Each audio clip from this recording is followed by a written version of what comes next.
우리가 세상적인 일을 하면서도 우리가 누구의 일꾼이 되느냐 하는 문제는 매우 중요한 일이죠. 우리가 어디 소속이냐 하는 것은 매우 중요합니다.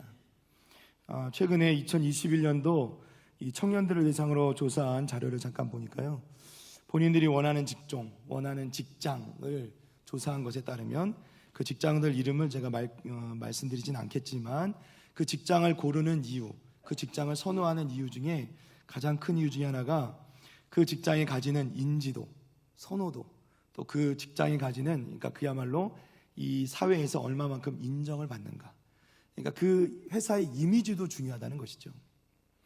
자신이 그 회사에 일하면서 어디에서 누가 물어보더라도 나는 이 회사에서 일합니다 할 때 좀 나름대로 자부심이 있어야 된다라는 것을 요즘은 중요하게 여긴다는 것이죠. 물론 뭐 대우가 좋아야 된다 이런 것도 있었습니다. 그러나 그분은 그런 부분이 있다는 것이 좀 생소하게 느껴졌습니다. 그런데 오늘 말씀에 보면요, 사도 바울은 자신의 소속을 이야기하면서 나는 하나님의 일꾼이라 이렇게 소개합니다. 얼마나 감격적인 말씀입니까? 사실 이 말씀을 정확히 표현하자면 하나님의 종이라는 것입니다. 하나님의 일꾼이라, 그냥 일꾼이 아니라 사실은 하나님의 종이라. 하나님의 종이 되었다. 하나님의 종이 되었다는 이 고백이 전혀 불편하지 않고 사도 바울에게는 부끄럽지 않다라는 것입니다. 오히려 사도 바울은 이것을 자랑하고 있는 것입니다. 사실 당시 이 종이라는 신분은 가장 사회에서 최하층의 신분이죠. 그러함에도 불구하고 사도 바울은 자신의 스스로를 종이라고 고백하고 또 그것이 전혀 부끄럽지 않고 오히려 자랑스럽게 여기고 있다는 것입니다.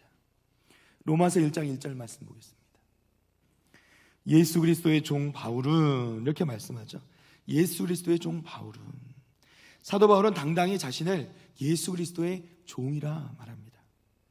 로마 시대의 종들은요, 당시 말씀드린 대로 가장 낮은 계급이기는 했지만 이 종들 사이에서도 차별이 있었습니다. 그러니까 이왕이면 부잣집 또는 유력한 힘 있는 권력자 집에서 종노릇하는 사람들은 나름대로 자유와 그리고 그 주인들이 가지는 그 부를 어느 정도는 같이 나눠서 누릴 수 있는 사람들이었다는 것이죠. 반면에 가난한 집 또는 더 못한 집들의 일반적인 그냥 주인을 따르는 종들의 경우에는 이런 것을 누리지 못했다라는 것입니다.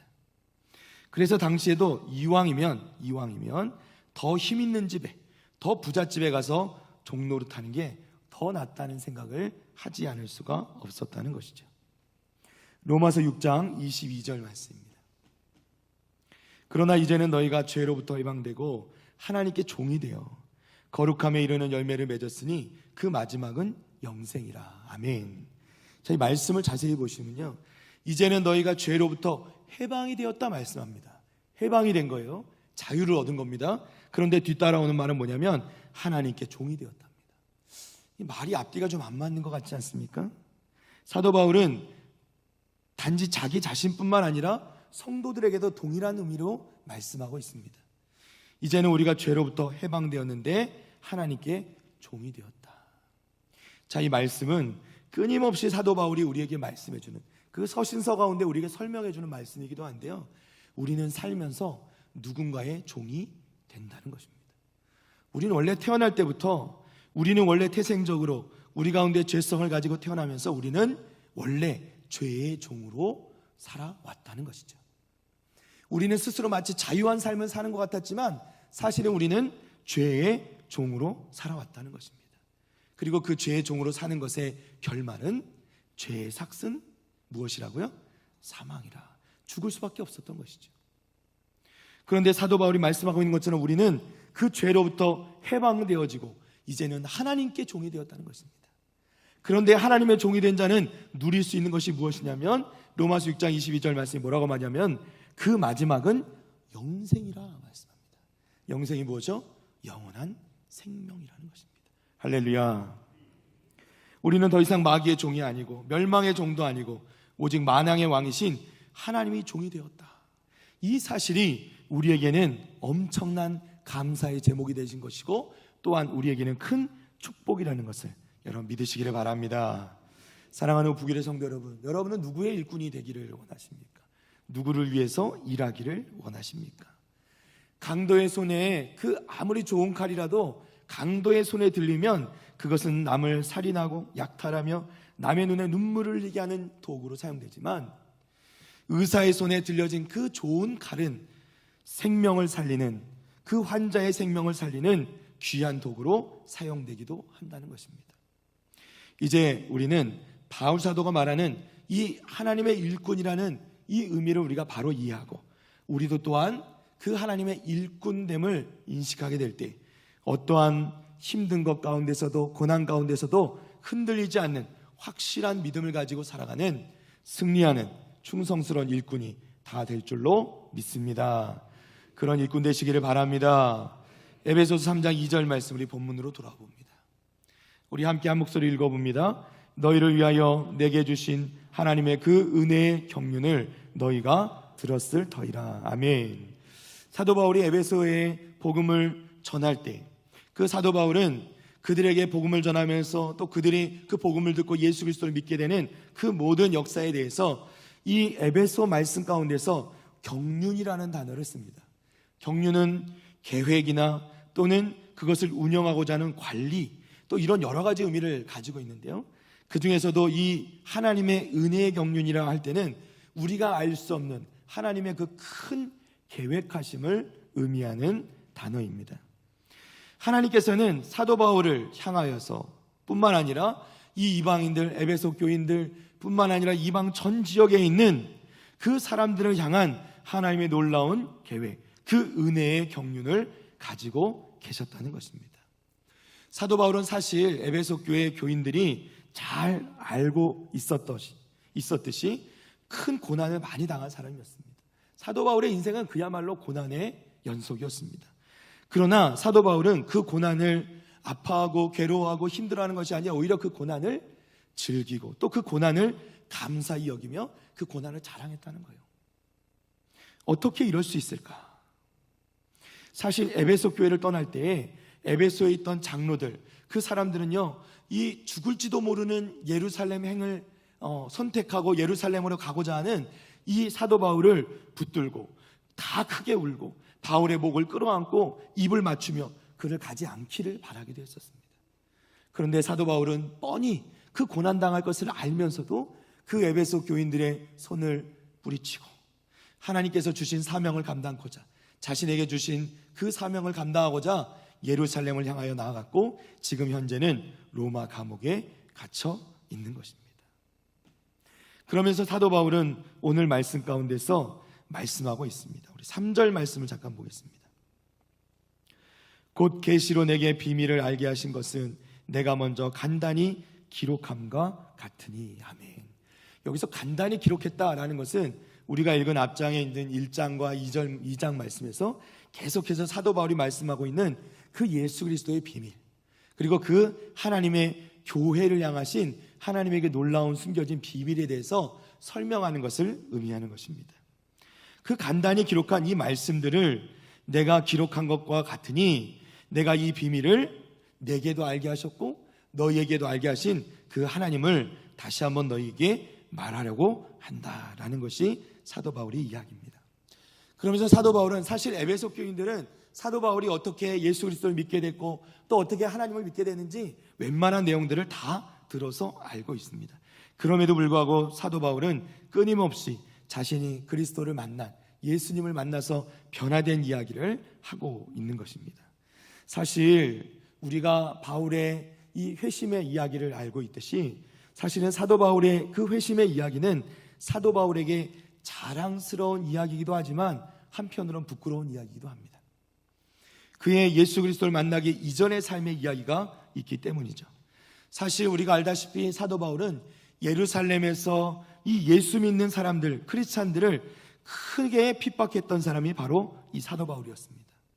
스데반 집사님이 돌에 쳐서 맞아 죽을 때에도 그 자리에 있어서 증인으로 서 있었던 자가 바로 이 사도 바울이었고, 이러한 핍박들 때문에 성도들이 뿔뿔이 흩어졌을 때 이 사도 바울은 그 체포영장을 들고 곳곳에 흩어져 있는 크리스찬들을, 예수 그리스도를 믿는 자들을 잡아들이고자 열심을 냈던 사람이었죠.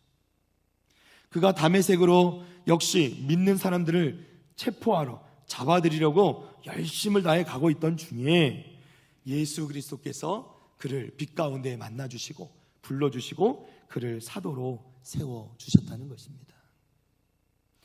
하나님의 경륜, 하나님의 계획, 사도 바울을 향한 그를 이방인의 사도로 세우고자 하는 하나님의 그 경륜과 계획은 사람들이 도무지 알 수 없는 일이었습니다. 그것을 사도 바울은 은혜의 경륜이라 이렇게 표현할 수밖에 없었던 것이죠. 사도 바울뿐만이 아닙니다. 성경을 보면 아담, 노아, 아브라함, 모세, 그리고 이전에 이후에 나오는 모든 믿음의 사람들의 삶을 살펴보면 참 하나님께서 놀라운 모습으로, 정말 우리가 알 수 없는 모습으로 그 사람들을 인도해 주시는 것을 볼 수 있다는 것이죠. 우리 선교사님과 주중에 교제를 나누는 중에 선교사님 말씀이 마음에 확 와닿더라고요. 뭐냐면 선교지에 나가면 지금도 사람들에게 손을 얹고 기도하면 병이 낫는다는 것입니다. 병이 낫는 것이 지극히 자연스러운 일이라는 거예요. 오히려 기도를 했는데 병이 안 나오면 이상한 거라는 겁니다. 이해가 가십니까? 하나님께서 그 급박한 가운데 복음이 전해져야 되는 그 선교지 가운데서는 지금도 살아계신 하나님께서는 역사하고 계시는 줄로 믿습니다. 오히려 그런 역사가 일어나지 않으면 이상하다는 거예요. 왜요? 하나님은 살아계시기 때문에. 사도 바울은 이방인을 위한 전도자로, 사도로, 그리고 그를 하나님께서 부르시고 그를 인도하신 그 과정들을 생각해 오면서 이것은 오직 하나님의 은혜의 계획, 은혜의 경륜 안에서 이루어진 것이라고 말씀하고 계시는 것입니다. 사랑하는 성도 여러분, 여러분들의 삶은 어떠합니까? 여러분들이 지금까지 살아오신 삶은 어떠하셨습니까? 여러분들이 돌이켜볼 때 여러분들이 지금 이 자리에 있는 것도 결국 하나님의 은혜의 경륜 때문이 아닙니까? 여러분, 우리가 정말 내 의지로, 내 조건으로, 내 능력으로 하나님을 믿는 것 같습니까? 우리가 믿게 된 것이 나의 의지로 된 것 같습니까? 그렇지 않다는 것이죠. 오직 하나님의 은혜의 경륜으로 우리 모두가 이 자리에 나와 있음을 믿으시기를 바랍니다. 에베소서 3장 3절에서 4절까지 말씀입니다. 우리 함께 읽어보겠습니다. 곧 계시로 내게 비밀을 알게 하신 것은 내가 먼저 간단히 기록한 것 같으니 그것을 읽으면 내가 그리스도의 비밀을 깨달은 것을 너희가 알 수 있으리라. 아멘. 4절 말씀에서 특별히 내가 그리스도의 비밀을 깨달았다라는 표현이 나오는데요, 이 말씀은 이 하나님의 놀라우신 은혜의 경륜은 교육을 받아서 알 수 있는 게 아니었다는 겁니다. 사도 바울이 배워서 알 수 있었던 것이 아니라는 겁니다. 오래도록 감추어졌고 알 수 없었고 옛 세대에서는 알려지지도 않았던 것인데 그렇게 비밀한 것을 하나님께서 사도 바울에게 깨닫게 하셨다는 것입니다. 할렐루야. 사랑하는 성도 여러분, 우리가 지식으로 알아서 믿을 수 없습니다. 오직 하나님께서 우리에게 은혜의 경륜을 따라 택한 바대로 하나님께서 우리에게 은혜를 베풀어 줄 때 비로소 우리가 하나님을 알고 믿게 되는 줄로 믿습니다. 결국 우리가 이 자리에 앉아서 하나님께 예배드릴 수 있는 것도 결국 하나님의 은혜인 줄로 믿습니다. 마태복음 1장 5절에서 6절까지 말씀을 좀 보겠습니다. 살모는 라합에게서 보아스를 낳고 보아스는 루색에서 오벳을 낳고 오벳은 이새를 낳고 이새는 다윗 왕을 낳으니라. 다윗은 우리아의 아내에게서 솔로몬을 낳고. 아멘. 자, 마태복음 1장에 예수 그리스도의 족보에 대해서 말씀하시는데요, 그 족보 가운데 등장하는 이 마태복음 1장 5절에서 6절까지 말씀을 보면 참으로 놀라운 여인들의 이름이 등장합니다. 첫 번째 여인은요, 라합이라는 사람이에요. 라합이 누구죠? 여리고성에 있었던 기생입니다. 그는 여리고성, 그야말로 멸망의 성 가운데 있었던, 지옥에 떨어질 수밖에 없었던 이방 여인이었고, 그런데 그 여인이 하나님의 백성들이 보낸 정탐꾼을 구해주고 그들로 말미암아서 은혜를 입어서 이스라엘 백성들 가운데 살게 되었단 말이죠. 그런데 그것으로 그치는 것이 아니라 신약시대에 예수님의 족보에 와보니 예수님의 족보 가운데 당당히 그 이름을 적고 있는 것입니다. 살모는 라합에게서 보아스를 낳고. 할렐루야. 뿐만 아니라 이 보아스는 누색에서 오벳을 낳았다 이렇게 말씀합니다. 룻은 어떤 여인입니까? 최근에 우리가 새벽 기도회 때 룻기서를 보았는데요, 룻기서의 주인공이기도 하죠. 그 시어머니 나오미를 쫓아서, 그 여인은 원래 모압 여인이었는데 시어머니 나오미를 쫓아서, 나오미는 그냥 너는 네 백성들과 살아라, 그게 낫겠다 이렇게 얘기하지만 남편을 잃고 미망인이 됐음에도 불구하고 그 어머니, 시어머니 나오미를 쫓아서 어머니의 하나님이 나의 하나님이 되고 어머니의 백성이 내 백성이 되기를 원합니다 하면서 이 이스라엘 백성까지, 이스라엘 땅까지 쫓아와서 그곳에 와서 시어머니 나오미를 열심으로 봉양하는 인물이 바로 이 룻이라는 여인이죠. 그런데 이 룻이요, 하나님의 은혜로 말미암아 은혜를 입게 되는데 보아스라는 남자를 만나게 되고 이로 말미암아서 결국 결혼을 하게 되고 오벳을 낳았다는 것입니다. 그런데 이 오벳이 누굽니까? 오벳은 이새의 아버지입니다. 이새는 누구죠? 다윗 왕의 아버지라는 것이죠. 할렐루야. 놀라운 일 아닙니까? 결국 다윗 왕은 누구입니까? 다윗 왕의 족보 가운데 예수 그리스도, 우리의 구원자가 태어나신 줄로 믿습니다. 이 도대체 알 수 없었던, 그리고 도대체 어떻게 보면 이스라엘 백성들이 보기에 무가치해 보였던, 도저히 소망이 없어 보였던 이 라합 그리고 룻이라는 여인들은 하나님의 전적인 은혜로 말미암아, 하나님의 은혜의 경륜으로 말미암아 정말 예수 그리스도의 족보 가운데 그 이름을 당당히 올릴 수 있었다는 말이죠. 사랑하는 북일의 성도 여러분, 우리의 삶도 마찬가지 아니겠습니까? 우리가 무엇이간데 하나님께서 우리를 사랑하시고 이 땅 조선 땅에 정말 도저히 복음이 전파될 수 없었던 조건 가운데 있었지만 하나님의 전적인 은혜로 말미암아 우리 가운데 예수 그리스도가 전파되어지고 그 말씀을 우리가 듣게 되고 우리가 믿음을 가지게 되고 그 믿음으로 말미암아 우리가 하나님의 자녀가 되어 영원한 그 하나님 나라의 소망을 갖게 될 수 있었냐 하는 것이죠. 사랑하는 북일의 성도 여러분, 이 모든 것이 하나님의 또한 은혜인 줄로 믿습니다. 할렐루야. 신약시대에 넘어와서도요, 오늘 지금 말씀을 전하고 있는 사도 바울 뿐만 아니라 예수님의 제자들 중에 누가라는 사람도 있었죠. 이 사도 바울과 누가, 이런 사람들은요, 나름대로 그 지역에서는 그때 당시에는 높은 수준의 교육을, 질 높은 교육을 받았던 사람들입니다. 그럼에도 불구하고 사도 바울의 고백은 뭐냐면, 말씀드렸죠, 그 복음의 비밀을 배워서 알지 않았다는 겁니다. 누가 자신들에게 가르쳐줘서 알았다는 것이 아닙니다. 오직 하나님께서 그들로 하여금 깨달아지게 하시고 그들로 하여금 믿을 수 있게 하셔서 그들이 이 믿음의 비밀, 그리스도의 비밀을 깨달아 알게 되었다는 것입니다. 에베소서 3장 5절 말씀 보겠습니다. 함께 읽습니다. 이제 그의 거룩한 사도들과 선지자들에게 성령으로 나타내신 것 같이 다른 세대에서는 사람의 아들들에게 알리지 아니하셨으니. 아멘. 자, 이제는 다른 세대에서는 사람의 아들들에게, 이 세상 사람들에게 알리지 아니하셨다 이렇게 말씀하세요. 그러니까 더 이상은 이전 시대처럼 선지자들이나 그런 거룩한 사도들처럼 성령이 직접 말씀하시고 역사하시고 또 예수 그리스도를 통해서 참 하나님 되시는 그리스도께서 직접 말씀하시고 그걸 듣는 시대는 지나가 버렸다는 것입니다.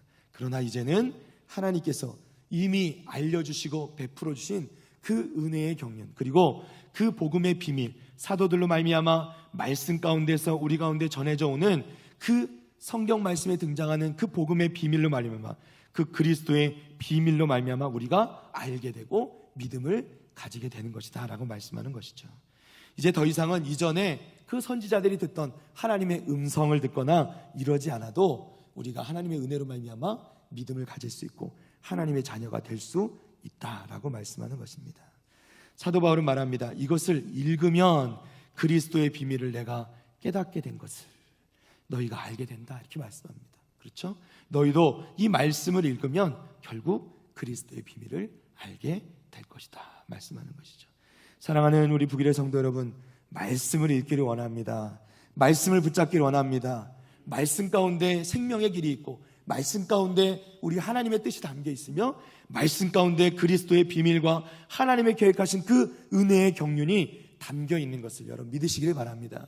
그래서 우리가 말씀을 붙잡을 때 하나님께서 우리로 하여금 세상 사람들은 알지 못하는 그 놀라운 비밀을 알게 해 주신다고 말씀하고 계시는 것이죠. 에베소서 3장 6절로 넘어갑니다. 함께 읽어봅니다. 이는 이방인들이 복음으로 말미암아 그리스도 예수 안에서 함께 상속자가 되고 함께 지체가 되고 함께 약속에 참여하는 자가 됨이라. 아멘. 자, 여기서 이는 이렇게 말씀하는데요, 이것은 이 비밀은 이런 뜻입니다. 이 비밀, 그 그리스도의 비밀, 내가 말하고 있는 그 복음의 비밀, 그 비밀은 이방인들이 복음으로 말미암아 그리스도 예수 안에서 이제 함께 상속자, 누구와 함께 할까요? 유대인들, 그렇죠?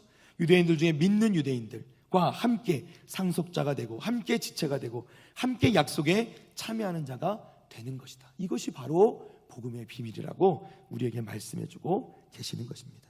그전에는 그저 꽁꽁 숨겨져서 이방인들에게는 알려지지 않던 그 비밀이 이제는 하나님의 일꾼된 바울을 통하여서 이방인에게 전하여지고 그 복음을 듣는 자든 누구나 그 하나님의 깊은 그 비밀을 깨달아 알게 되고 또 하나님의 상속자요, 또 하나님과 함께 되는 지체요, 또 함께 그 약속에, 하나님의 약속에 참여하는 자가 될 수 있게 되었다라고 말씀하고 있는 것입니다.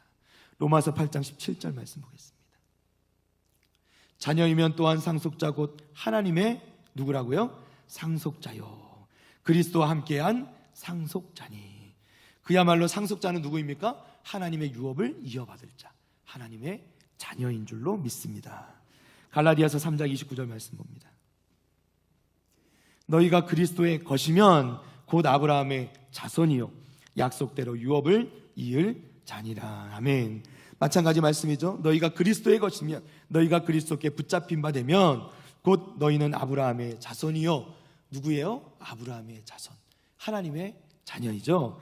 약속대로 유업을 이을 자니냐, 즉 하나님의 상속자가 된다라고 말씀하는 것입니다. 하나님의 자녀가 아니면 유업을 이을 자가 될 수 없습니다. 그러나 이제는 우리는 믿음으로 말미암아 하나님의 자녀가 되는 권세를 얻을 수 있게 되었고, 우리는 그 믿음으로 말미암아 하나님의 자녀가 된 이상 하나님의 그 유업을 이어받을 하나님의 상속자가 된 것임을 여러분 믿으시기 바랍니다. 사도 바울이 오늘 말씀 가운데 끊임없이 말하는 그 비밀은 바로 그것입니다. 복음의 비밀, 그리스도의 비밀. 이제는 누구든지 그 복음을 듣고 이제는 들을 수 있게 되었고, 그 예수 그리스도를 믿는 자마다 영생을 얻는 그 구원을 얻게 되는 그 놀라운 은혜를 그 하나님의 은혜의 경륜 가운데 얻게 되었다는 것, 이것보다 더 큰 축복이 없다라는 것, 그것을 깨닫게 되는 것이 하나님의 비밀을 깨닫는 것이 되는 줄 믿습니다. 사랑하는 성도 여러분, 이것은요 창세기 12장 2절에 3절까지 말씀 우리 함께 보겠습니다. 아브라함에게 주신 축복의 말씀인데, 이 축복의 말씀 때부터 사실은 하나님의 은혜의 경륜 계획되어져 있었던 것입니다. 함께 읽어보겠습니다. 내가 너로 큰 민족을 이루고 내게 복을 주어 내 이름을 창대하게 하리니 너는 복이 될지라. 너를 축복하는 자에게는 내가 복을 내리고 너를 저주하는 자에게는 내가 저주하리니 땅의 모든 족속이 너로 말미암아 복을 얻을 것이라 하신지라. 아멘. 할렐루야. 아브라함에게 주셨던 약속이 실제로 누구를 향합니까? 모든 족속을 향한다는 것입니다. 사실은 창세기 아브라함의 축복의 말씀을 들으면서도 유대인들은 자신들만을 향한 축복이라고 생각했지만, 그렇게 착각했지만, 하나님께서는 이미 그때부터 창세전부터 하나님께서는 이방인을 향한, 우리 모두를 향한, 바로 우리를 향한 그 하나님의 구원의 계획을 준비하고 계셨다는 것을 여러분 다시 한번 믿으시기를 바랍니다. 바로 이것이 사도 바울이 말하는 복음의 비밀이요 그리스도의 비밀이 된 것이죠. 사랑하는 성도 여러분, 우리가요 이 자리에 있는 것 하나님의 은혜로 된 줄로 믿습니다. 우리는 하나님의 일꾼 된 것을 믿으시기 바랍니다. 그런데 우리가 여기서 기억해야 될 것이 있습니다. 우리가 하나님의 일꾼으로 하나님께서 우리를 이 자리에 은혜로 세워주셨다는 것을 우리가 믿는다면, 우리가 이 자리에서 하나님의 일꾼답게 사도 바울이 했던 것처럼, 사도 바울이 그 삶을 살았던 것처럼 우리도 마땅히 우리 가운데 있는 그 사명을 다하는 삶을 살아가야 한다는 것입니다. 내가 속한 가정에서, 내가 속한 직장에서, 내가 속한 공동체 가운데서, 그것이 내 마음에 들고 안 들고 그것이 중요하지 않습니다. 하나님께서 나를 일꾼 삼으셔서 내 가정에 세우셨으면 내 가정 가운데 내가 마땅히 해야 될 일을 하나님의 일꾼으로서 감당해야 하는 줄로 믿습니다. 내 직장 가운데 하나님께서 하나님의 일꾼으로 세우셔서 내 직장 가운데 세우셨으면 그 직장 가운데서 내게 맡겨진 일을 내가 마땅히 감당해야 되는 줄로 믿습니다. 그것이 손해가 되고 내가 어려움이 되고 고난이 될지라도 우리는 그 자리에서 묵묵히 하나님의 일꾼답게 그 책임을 다해야 한다는 것입니다. 사랑하는 성도 여러분, 우리 또 명절이 되어서 가족들이 모여 앉아서 또 함께 모일 텐데, 때로는 가족들이 항상 좋은 일만 있는 건 아니죠. 가족들 가운데 좀 불편할 수도 있고요. 또 믿지 않는 가족들이 많은 데서는 또 믿는 이 신앙으로서, 그 가운데서 우리 신앙인으로서 이 믿음을 드러내기가 쉽지 않을 때도 많이 있을 겁니다. 그럼에도 불구하고 반드시 하나님께서 우리를 세우신 하나님의 일꾼임을 기억하면서, 그렇다고 분쟁을 만들라는 것은 결코 아니겠죠. 그 가운데 우리가 마땅히 해야 될 섬김으로 그 믿지 않는 우리 가족들을 감동시키고 그들을 변화시켜서 하나님께로 인도하는 그런 귀한 하나님의 일꾼의 사명을 감당하신 우리 북일의 성도들 다 되시기를 주님의 이름으로 축복합니다. 말씀을 정리합니다. 우리 에베소서 3장 7절 말씀, 오늘 본문의 마지막 말씀 읽고 마무리하겠습니다. 함께 읽습니다. 이 복음을 위하여 그의 능력이 역사하시는 대로 내게 주신 하나님의 은혜의 선물을 따라 내가 일꾼이 되었노라. 아멘. 사도 바울은 자신이 하나님의 은혜의 선물을 따라 일꾼이 되었다 고백합니다. 저와 여러분도 하나님의 일꾼 된 것을 믿으시기를 바랍니다. 우리의 능력이 있고 없고 많건 적건 상관없습니다. 우리의 모습이 어떠하든 간에 상관없이 그것이 중요한 것이 아니라 하나님께서 우리를 은혜의 선물을 따라 하나님의 일꾼으로 세워주셨다는 것이 중요한 것입니다. 내가 속한 공동체 가운데, 가정, 직장, 교회, 그곳이 어디든 간에 하나님께로 모든 것이 말미암은 것임을 우리가 믿고 믿음으로 고백하며, 이 모든 것이 다 하나님의 은혜임을 고백하며 우리에게 맡겨진 사명 온전히 감당하며 하나님의 귀하신 충성된 일꾼으로 살아가시는, 승리하시는 우리 북일의 성도들 다 되시기를 주님의 이름으로 축복합니다.